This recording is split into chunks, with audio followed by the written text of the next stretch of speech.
নমস্কার, আমি ডাক্তার অনিরুদ্ধ দে, consultant homeopath.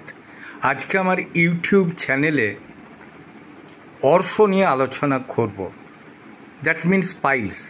এখনও যারা আপনারা আমার চ্যানেল সাবস্ক্রাইব করেননি তাদেরকে চ্যানেলটি সাবস্ক্রাইব করার অনুরোধ করছি এবং ভিডিওগুলি শেষ পর্যন্ত দেখার জন্য আবেদন করছি।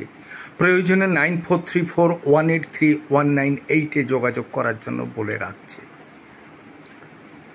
অধিকাংশ লোকের দেখা যায় যাদের পায়খানা পরিষ্কার হয় না, যারা চাপ দিয়ে পায়খানা করেন বা রেগুলার কোর্সে পায়খানা যান না, জল কম খান, পেটে একটা অস্বস্তি থাকে, রোজ পায়খানার কোনো আর্জ থাকে না, পায়খানা যেতে গেলে প্রচুর সময় লাগে এবং চাপ দিয়ে পায়খানা করার ফলে মলদ্বারটা ফুলে উঠে অস্বস্তি বোধ থাকে, পায়খানা বসার খানিক পর পর্যন্ত অস্বস্তিটা রয়ে যায়।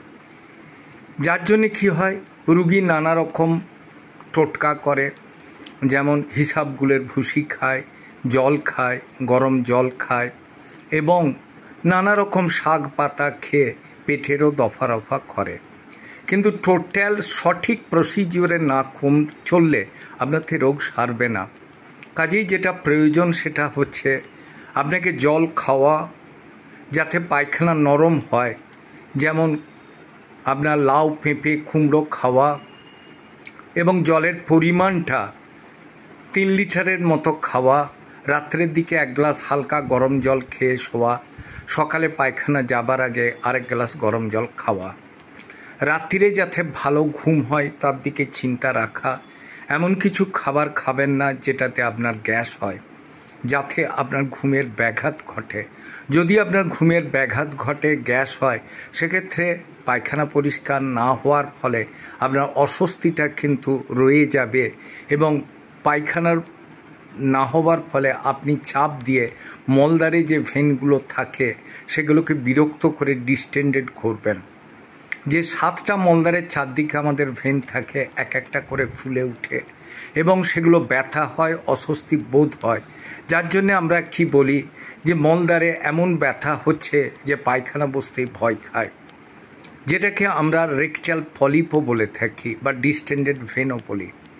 যদি ওগুলোতে বেশি চাপ পড়ে এবং তাতে চাপ যদি সে না সহ্য করে তার প্রদাহ বেড়ে যেয়ে যদি স্কিনটা পাতলা হয়ে যেয়ে ফেটে অনেক সময় রক্ত বের হয়।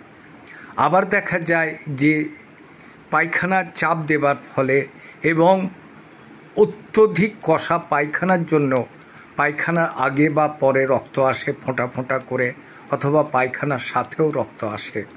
সেক্ষেত্রে আমরা এটাকে বলি পাইলস বা অর্শ। এর সুরাহা কি?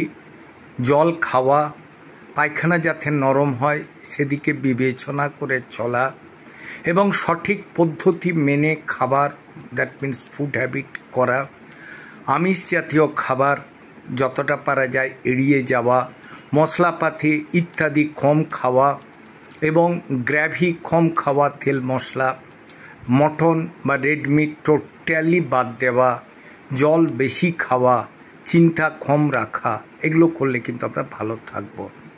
এক্ষেত্রে কিন্তু আমাদের হোমিওপ্যাথি ওষুধ ভালো কাজ করে, যেমন ক্যালকেরিয়া খাদ পায়খানা নরম করায়, অ্যালুমিনা, অ্যানাকার্ডিয়াম ইত্যাদি। এবার স্পেসিফিক কিছু ওষুধ আছে, অ্যাসকুলাসিভ, অ্যাসিড নাইট্রিক, মাদার টিনচার হিসাবে কলিনসোনিয়া ক্যানাডেন্সিস, হ্যামামালিস, ব্লুমিয়া ওডোরেটা মাদার। তবে কখনোই কোনো ওষুধ এর নাম জেনে নিজেরা যেন ব্যবহার করতে না যেয়ে কোনো ডাক্তারবাবুর পরামর্শ মতো চললে ভালো কাজ পাবেন।